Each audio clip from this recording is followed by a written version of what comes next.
Who? Who?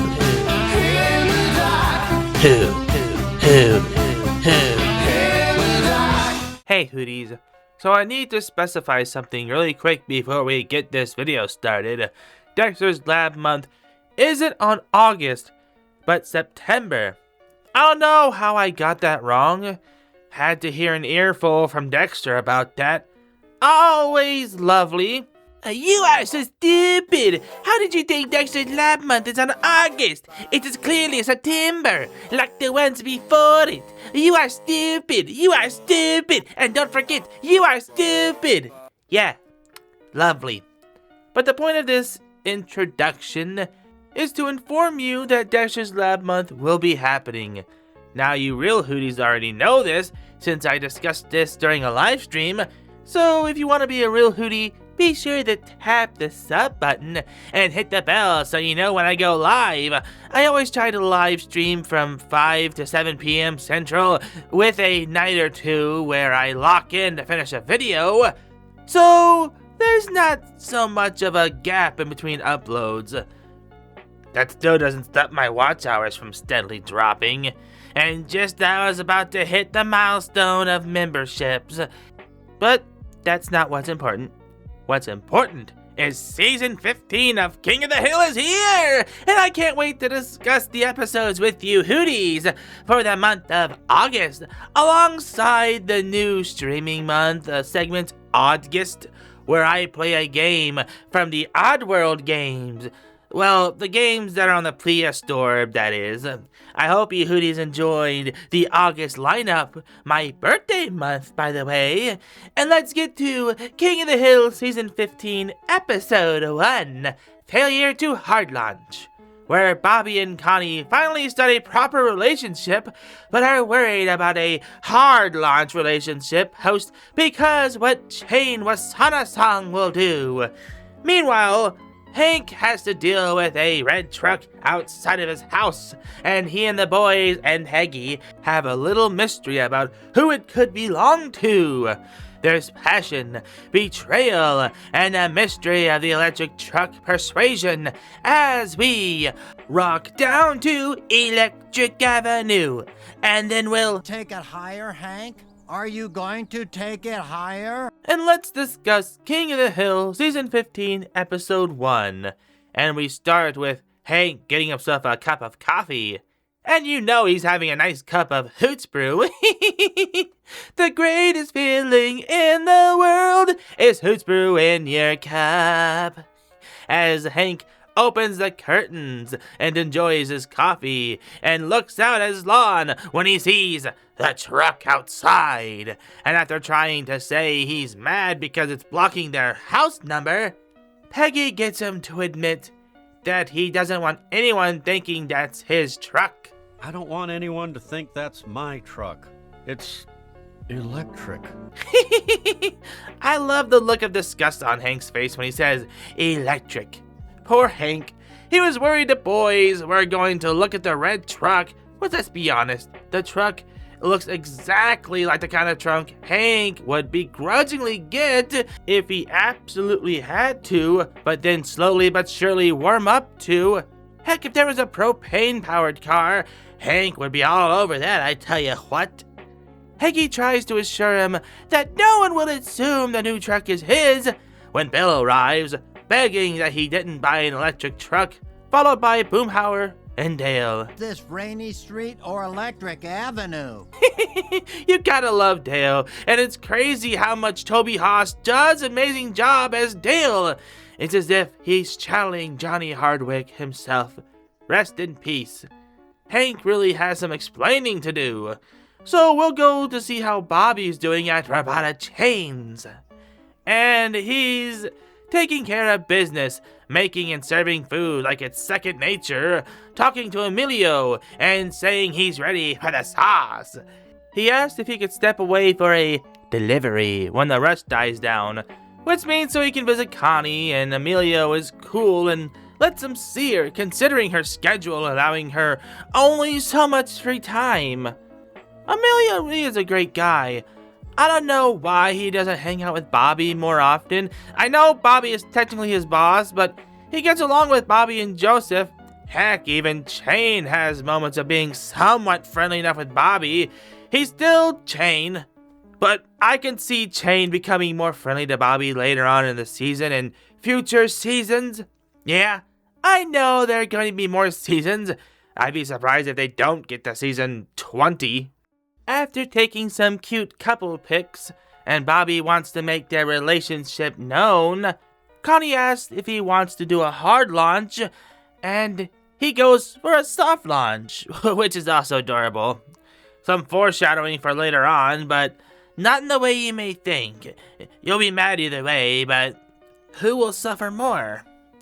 We'll meet back up with the boys outside as they run through ideas of who might be the owner. And of course, Bill always goes for, is it a woman? Even going as far as acting out a hypothetical scenario, to which Dale both shuts him down and gives us possibly the funniest scene in the episode. Keep it in your pants, Bill. We don't know it's a woman. Dale's right. We don't even know if it's human. Dale's wrong. Without even missing a beat, I love that switch up from Dale's right to Dale's wrong. Just that brilliant humor that made the series as hilarious as it is. Peggy walks in, calling them all amateurs and telling them that they're doing it wrong, suggesting that a murder isn't out of the question, running her own investigation while calling Hank and the boys the Scooby Gang before making an admittedly adorable remark before exiting. Maybe you'll find out it's a ghost. Say what you will about Peggy, she has her moments, and her Scooby jokes in this episode are adorable in my hooted opinion, but Hank doesn't find them funny. In fact, this is dang serious, as Hank has no choice than to leave a note. Also, watching this back for the script, I noticed something interesting about who's standing where. It'll make sense later. Hank can't think of a plan without Peggy walking in and bragging about her progress, and who better to call Peggy out than... Everything you do is homework. Another thing I like that they kept over from the original series is Dale's non-tolerance for Peggy. Also, Peggy's Scooby jokes are just hilarious. They write their letter to whoever owns the truck, Bill wanting to add love to the letter as they deliver it to the windshield. Back to the Bobby plot. Chain wants to know who's Connie dating, and before he can confirm it was Bobby, Emilio tries to cover for him and gets fired. Even when Bobby admitted it was him, Chain doesn't rehire Emilio and makes a racist statement about hiring another Emilio. Please, I can go to the border, throw a rock, and hit 2 Emilios who we can pay way less. I don't think this is a controversial statement, but I still don't like Chain. Well, at least here, he fired Emilio thinking he was dating Connie. Yeah, which I really don't know how Chain can confuse Emilio's hand with Bobby's pale hand. They're two completely different skin tones. Then again, it's Chain, but after Bobby came clean about dating Connie, he still fired him because of how important Emilio is to Bobby. Work-wise. Bobby promising Emilio that he'll get his job back. Meanwhile, back with Hank and the mystery of the electric truck. Dale is a real shinobi of gribble jitsu, I tell you what. First of all, how did Hank not see Dale when he went to the fridge? You would think that Hank would be very aware of his surroundings, even if it's his own house. Did Dale even hide there the whole time? Or did he sneak up beside Hank while he was fridge raiding? Either way, hilarious ninja moment from Dale. A very in character of him. He informs him that another note has been added to the truck, and it's just a simple, polite, "Hey, we all live in the same neighborhood. Let's share it together, twin." Namaste. Her name is Namaste. It's a yoga word. Bill, we get it. You want it to be a beautiful woman, which I'll admit the heart after the namaste should be a good giveaway that it's at least a woman. I mean, I don't see a grown man adding a heart to any letter. Not saying that's not possible or wrong, that I'm just throwing out the chances of a woman being the owner of the truck now being more possible. Hank sees that the owner will have to move the truck by 6 a.m. tomorrow or risk the truck being towed, and makes a plan to stake out throughout the night until the mystery of the electric truck owner is discovered. And the boys are hyped. But back to about a chain. Bobby interviews the new applicants to replace Emilio, and they're not as capable as Emilio, not knowing cooking cues and ruining sashimi, which is supposed to be served raw. Chain is really going to tank his business just to get at Bobby and make sure that he doesn't spend time with Connie. Yeah, I'm not a fan of Chain at all. He's just a jockey loser with no aspirations in life but to be a lazy nepo baby that's only afraid of his dad and the Babadook. Weird, but nice callback to an interesting horror monster. And Connie suggests calling Ted and informing him that Shane is tanking his business. Back with the boys and the stakeout, of course, Hank has a table, which I probably would have too, as everyone leaves for one reason or another, leaving Bill to watch the truck alone. And of course he falls asleep, but wakes up right as a truck moves to the other side of the street. By itself? So it seems that the truck can drive itself. Well, I mean, it is possible for some electric cars to be remotely controlled, but how? I won't spoil it until we get back with the boys and the mystery of the electric truck owner, because we're heading back to Bobby, talking to Ted about Chain, and they start squabbling about Connie, and Ted shuts them down, telling them about being humble and starting from the ground up, telling Chain to take Emilio's place, and it goes as horrible as it sounds, as they argue about who's the better boyfriend, and I really don't care about his feelings for Connie. She dumped him, and he couldn't take rejection, so he popped the question, saying she doesn't want to get married, which unfortunately concerns Bobby about his relationship with Connie. Which I'll just let you hooties know that it won't lead to anything bad when Bobby asks her about it. In fact, the scene where he talks to her about it was handled really well, in my hooted opinion. She talks about how her parents divorced, makes her question if getting married was really worth it, or if it's expected of them.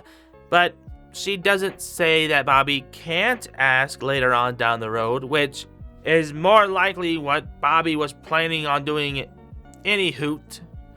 I wanted to get that out of the way because the Bobby plot is okay, not as good as the B plot with Hank and the mystery of the electric truck owner. Or, yeah, it's not the main plot. But I really enjoy the humor from the boys and Peggy about something as insignificant as who owns an electric truck, whereas Bobby's drama is just uninteresting to me. I mean, I feel bad for Emilio, but I've never been a fan of relationship drama plots. I'm talking about regular show and Margaret. But back to King of the Hill. Chain and Bobby get stuck in the cooler thanks to Chain distracting him, and Chain asks if Bobby knows anyone with a spare key, and thankfully, Emilio came to the rescue with his spare key after persuading for his job back and a raise and a better title, and for his band to play on Thursdays. Back to the good plot. They confirm that the truck in fact operates by itself, and we get a funny moment where Hank might actually like the truck with the truck's auto door opener feature before saving himself, making the 200 feet radius. Meanwhile, Peggy goes out to put the plan into action, by walking out with a bat to set off the car alarm when... Peggy, no! Dale, this is your truck? It's Nancy's. Gasp. It was Nancy's truck the whole time? And she had Dale monitor it while she's... Where is she? Peggy, since you were able to solve the mystery, which we didn't see you for almost the entire episode, clever choice in my opinion to not have Peggy to give off that she wasn't going to solve it.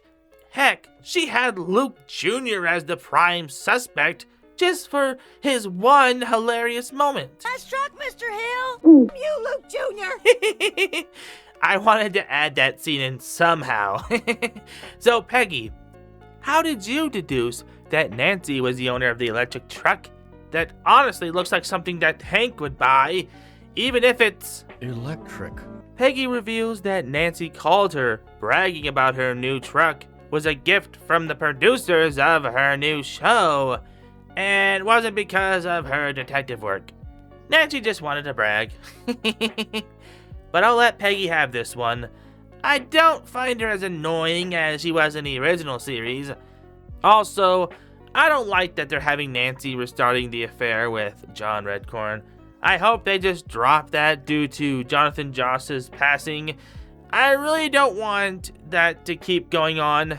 Again, I hope they sunset John Redcorn's character and not recast him with someone that's going to do a mid-impression of an amazing voice actor.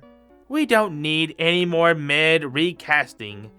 And I don't mean Toby Haas. If anyone can voice another character, it's him. And in Dale's fashion, it ends with Dale making a failed escape from Hank, only for him to forget the fundamental rule of electric vehicles, to charge them. And Peggy takes her W as they head back inside. The episode ends with Hank and the boys seeing Bobby's post confirming his and Connie's relationship as we hear Min and Con's reactions. No! Anyone but him! Damn you, Bobby Hill! We'll see more about the Super Nuisance phones, or Super Whosin phones as I like to call them, in the next episode, where the main plot is better than this one. And again, I'm not the biggest fan of relationship plots, but that one is okay. Although, I like the B plot with Hank and Caesar Salad. But that was King of the Hill Season 15, Episode 1, Failure to Hard Launch. Thanks for watching. Let me know what you think of the episode and the review in the comments. As always, your feedback and opinions mean a lot, and I can't thank you all enough for all of your support, old and new Hooties. Like the video, share with your fam and cheese, and if you're new to the channel, subscribe today and join the Parliament of Hoots. If you need me, I'll be enjoying the new update to VR Chat Fish. I may stream me fishing if you Hooties want, but until then, I'll see you Hooties when you visit the Owlery again, and I give my hoot in the dark. Thanks again for watching. Don't forget to like this video and share it with your fam and cheese, and subscribe and join the Parliament of Hoots today. Check out my other socials like Twitter, Instagram, and even Twitch, even though I'm hardly ever on there anymore. And check out my PlayStation Network account.